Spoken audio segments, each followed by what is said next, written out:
Hello friends, welcome to Manoj Gupta Academy. Today we are going to start with class 8 mathematics lesson number 12 equations in one variable. Practice set 12.2 part 3. So दोस्तों इस video को देखने के पहले part 1, 2 जरूर देखिए। उसका link आपको डिस्क्रिप्शन बॉक्स में दिया गया है। दोस्तों अभी तक आप लोगों ने इस चैनल को सब्सक्राइब नहीं किया तो प्लीज सब्सक्राइब और चैनल लाइक कीजिए और अपने फ्रेंड्स के साथ शेयर कीजिए। इसके पहले के वीडियो में हम लोग ने क्वेश्चन नंबर 7 तक किया था। अब हम लोग करते हैं क्वेश्चन नंबर 8। क्या दिया गया देखो क्वेश्चन नंबर 8 में, Raju sold a bicycle to Amit at 8% profit. Amit repaired its spending rupees 54. Then he sold the bicycle to Nikhil for 1134 with no loss and no profit. Find the cost price of bicycle for which Raju purchased it. Raju ने एक bicycle cell किया है to Amit को। तो यहाँ पे सबसे पहले इसको रफ डायग्राम बना लो। ये राजू है, राजू ने किसको सोल्ड किया है? अमित को। ठीक है, कितने पे? 8% प्रॉफिट। उसके बाद क्या बोलता है? Amit repaired it's spending 54। Means Amit ने वो बाइसिकल पे 54 रुपीज का क्या किया है? रिपेयरिंग चार्ज दिया। मीन्स उसको रिपेयर कराया है। रिपेयर कराने के बाद अमित क्या करता है? Then he sold the bicycle to Nikhil for 1134 rupees. Amit ने क्या किया कि रिपेयरिंग कराने के बाद में वो किसको बेच रहा है, किसको सेल कर रहा है? निखिल को। किसको सेल किया उसने? निखिल को। बट किसमें? With no loss no profit. Means इसने जितने रुपए में खरीदा था उसमें 54 रुपीज जो चार्ज लगाया वो उसके बाद में उसने निखिल को सेंड कर दिया। कितने रुपए में सेंड किया? 1134 रुपीज में। Find the cost price of the bicycle for which Raju purchase it. Means Raju ने इसका कितने रुपए में परचेस किया था वो हमको निकालना है। जितने रुपए में राजू ने परचेस किया रहेगा उसमें 8% प्रॉफिट मिलाओगे तब अमित को बेचेगा, और अमित को जितने रुपए में बेचा रहेगा मीन्स वो अमित का परचेस हो जाएगा। राजू ने अमित को बेचा है तो अमित का परचेस होगा, और अमित ने परचेस में 54 रुपीज ऐड करके निखिल को 1134 रुपीज में बेच दिया। किसमें? नो लॉस नो प्रॉफिट में। यहाँ पे लिखो let the cost price of the bicycle for Raju. Means Raju के लिए हम लोग कॉस्ट प्राइस निकालते हैं सबसे पहले। तो हमको तो ये तो फाइंड करना है। मीन्स ये कितना रुपीस हो जाएगा? ये 100 रुपीस हो जाएगा। उसके बाद में ये तो हमारा परचेस आ गया, 8% प्रॉफिट ले रहा है। यहाँ पे लिखो profit equal to 8% of x rupees. यही बनेगा तो ये हो जाएगा 8/100 इंटू x। ये कैंसल हो सकता है, ये 2 से जाएगा, ये 25 से। मीन्स यहाँ पे हो गया 2/25 x रुपीस। ये क्या हो जाएगा? इसकी प्रॉफिट आ गई। अब देखो ये जो ये अमाउंट है ये क्या है? ये इसका क्या आया? कॉस्ट प्राइस आया, और ये इसका प्रॉफिट। तो ये दोनों को प्लस करके ही वो किसको से बेच रहा है? अमित को। देखो Raju sold bicycle to Amit 8% profit. यहाँ पे आ जाएगा Raju sold a bicycle to Amit. Amit को वो कितने रुपए में बेचेगा? देखो यहाँ पे अमित को कितने रुपए में बेचेगा? ये तो उसका कॉस्टिंग प्राइस है, परचेस प्राइस है, तो ये तो लेगा ही। और ये 2/25x जो है ये क्या है? इसका प्रॉफिट है। Means costing price plus profit. तो कॉस्टिंग प्राइस क्या है? x प्लस प्रॉफिट क्या है? 2x/25।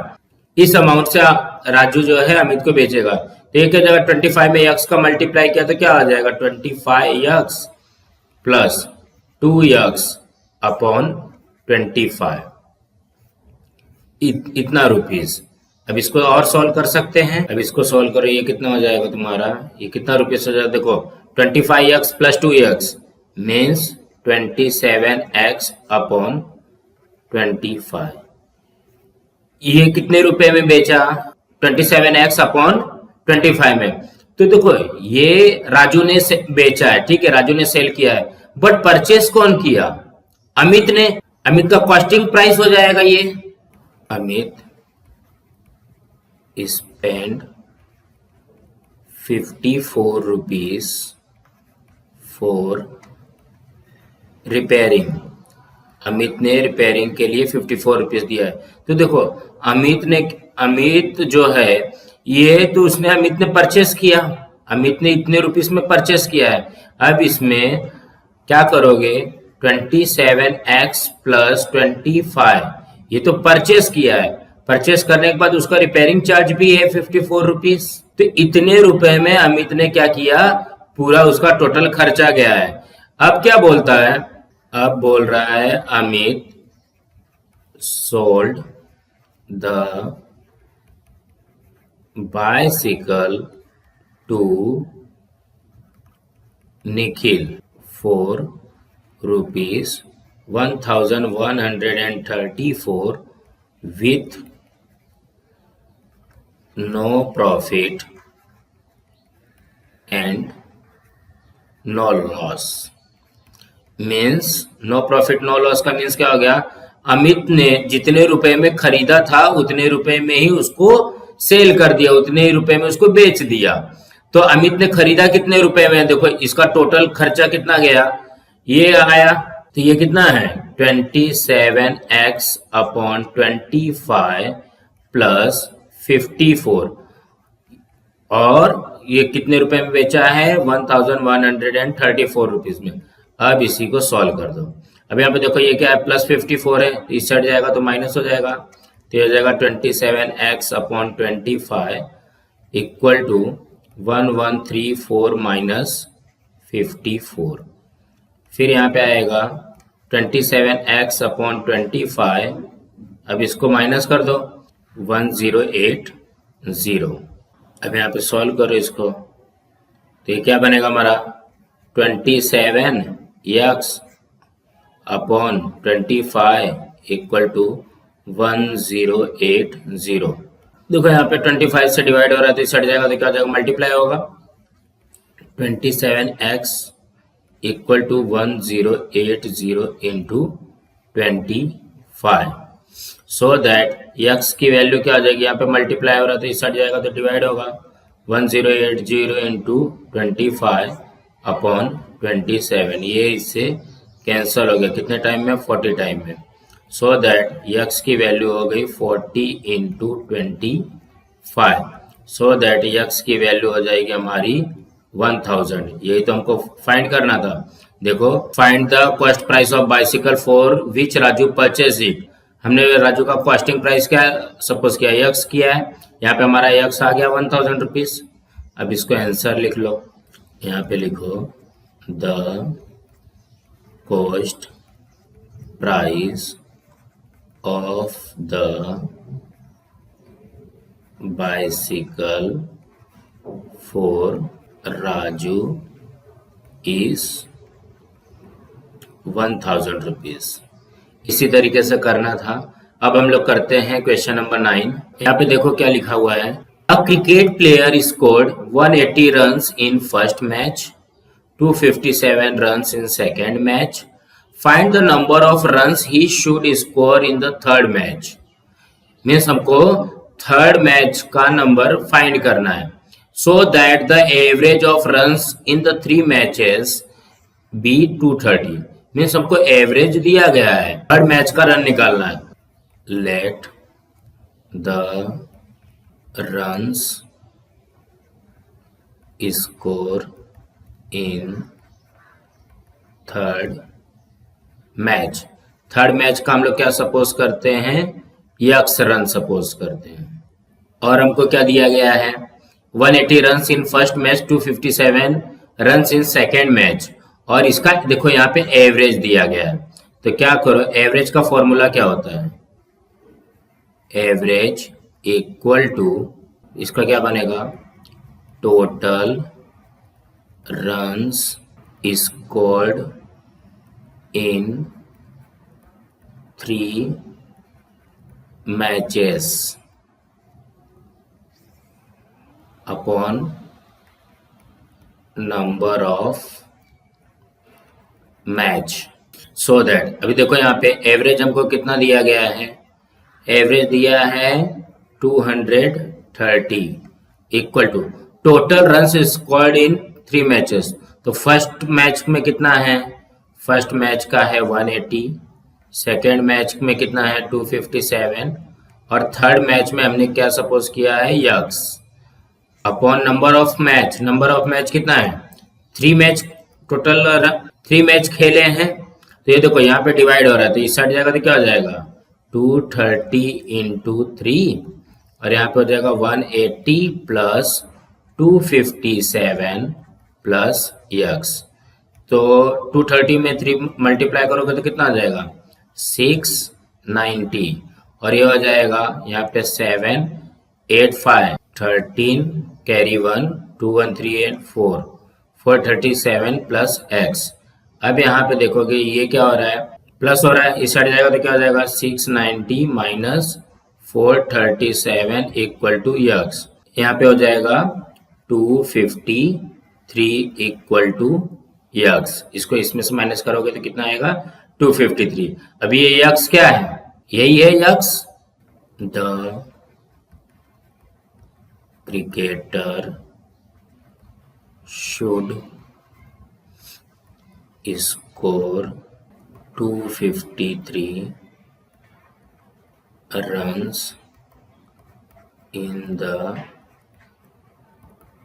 Third match. इसी तरीके से करना है। अब हम लोग करते हैं लास्ट क्वेश्चन। यहाँ पे देखिए क्वेश्चन में क्या दिया गया है, Sudhir's present age is 5 more than the 3 times the age of Viru. Anil's age half the age of Sudhir. If ratio of the sum of Sudhir's and Viru's age to 3 times Anil is 5:6, then find the Viru's age. यहाँ पे देखो find the Viru's age लिखा है तो हम लोग सबसे पहले इसके एज का देख लेते हैं। यहाँ पे सबसे पहले ये क्या है, ये वीरू है। वीरू को सपोज हमने यक्स सपोज कर लिया, ठीक है। तो यहाँ पे क्या बोलता है Sudhir present age is 5 more than 3 times the age of Veeru. तो यहाँ पे सुधीर का एज कितना हो जाएगा, यहाँ पे सुधीर का एज हो जाएगा, सुधीर का प्रेजेंट एज कितना हो जाएगा 5 more than क्या दिया है 3 times the age of Veeru, means 3 times of age of Veeru क्या हो जाएगा 3 into यक्स प्लस 5 हो गया, ये सुधीर का एज हो गया, ठीक है। अनिल का एज जो है half the age of Sudhir. अब अनिल का एज कितना आएगा, देखो यहाँ पे अनिल का एज कितना आएगा half the age of Sudhir, means Sudhir का जो भी एज आया है उसका क्या हो जाएगा हाफ होगा, मीन्स बाय 2 हो जाएगा। ये अनिल का एज आ गया। अब क्या बोलता है, if the ratio of the sum of Sudhir and Viru's age, means sum of Sudhir and Viru's age. तो सुधीर का एज कितना है, ये दोनों का प्लस कर लो, ये दोनों का प्लस करने के बाद में और 3 times ऑफ अनिल एज, और अनिल के एज में 3 का मल्टीप्लाई कर दोगे तो ये दोनों का रेशियो हमको 5:6 दिया गया है। तो इसी हिसाब से अभी हमको फाइंड करना रहेगा। Let the age of Veeru equal to x years. यहाँ पे देखो हमने वीरू का क्या सपोज किया है, यक्स ईयर्स सपोज किया है। देन द सुधीर्स एज, अब सुधीर का एज कितना हो जाएगा, जब वीरू का यक्स ईयर्स है तो सुधीर का क्या हो जाएगा 3x प्लस 5 ईयर्स। देखो 5 more than 3 times of age of Veeru, तो यहाँ पे हो जाएगा 3x प्लस 5 ईयर्स। और किसका है, अनिल का है, बोला है Anil's age is the half of age of Sudhir. तो यहाँ पे the Anil's age equal to half बोला है तो 3x प्लस 5 बाय 2 ईयर्स निकल गया हमारा किसका अनिल का एज। अब ये कंडीशन में आते हैं, if the ratio of sum of Sudhir and Viru's age, तो यहाँ पे लिखोगे sum of Sudhir and Viru's age. तो सुधीर का एज कितना है 3x प्लस 5, और सम बोला है, सम का मतलब ये प्लस, और वीरू का एज कितना है x, तो ये हमारा क्या हो जाएगा 3x plus x 4x plus 5 years हो जाएगा। दोनों का टोटल कितना हो गया, sum of Sudhir and Viru age कितना हो जाएगा 4x प्लस 5 ईयर्स। अब क्या बोला गया 3 टाइम्स ऑफ अनिल एज, यहाँ पे लिखो 3 टाइम्स ऑफ अनिल्स एज। अब देखो अनिल का एज कितना है, ये है 3x प्लस 5/2, 3x प्लस 5/2 में क्या करोगे 3 से मल्टीप्लाई कर दो ईयर्स। इसका जो रेशियो दिया गया है, रेशियो कितना दिया गया 5:6 दिया गया है, तो यहाँ पे एक इसका रेशियो है और एक इसका रेशियो है, तो हम लोग इसको लिखते कैसे हैं 4x प्लस 5, और यहाँ पे रेशियो के फॉर्म में आएगा तो ये हो जाएगा 3 इंटू, यहाँ पे होगा 3x प्लस 5/2। इसका रेशियो कितना है 5:6।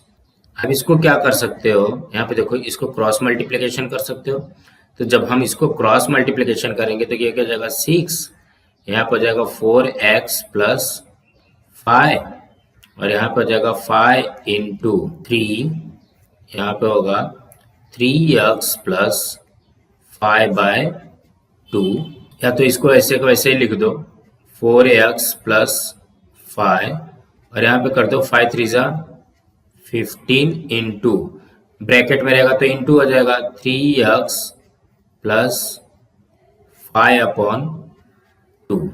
अब इस यहाँ पे देखो ये क्या हो रहा है डिवाइड हो रहा है, इस साइड लेके जाओगे तो क्या हो जाएगा 2 इंटू 6, और यहाँ पे 4x प्लस 5, यहाँ पे रिमेनिंग क्या बचेगा 15 इंटू, इसको भी ब्रैकेट में लिख लो 3x प्लस 5। अब इसको सॉल्व करो, ये हो जाएगा 12, यहाँ पे हो जाएगा 4x प्लस 5 इक्वल टू 15, ये हो जाएगा 3x प्लस 5। अब यहाँ पे देखो 12 4 जा 48x प्लस 12 5 जा 60 इक्वल टू 15 3 जा 45x प्लस 15 5 जा 75। अब यहाँ पे क्या आ जाएगा 48x minus 45x equal to 75 minus 60, so that यहाँ पे 48 में से 45 माइनस हो गया तो क्या आएगा 3x, और 75 में से 60 माइनस होगा तो कितना हो जाएगा 15, सो दैट x की वैल्यू हो जाएगी हमारी 15/3, ये कैंसिल होकर के आया 5। अब यहाँ पे आंसर लिख दो x equal to 5 years. Then find the Viru's age, तो यहाँ पे आंसर में आएगा the age of Viru is 5 years. So दोस्तों आज हमारा यहाँ पे प्रैक्टिस सेट खत्म हुआ।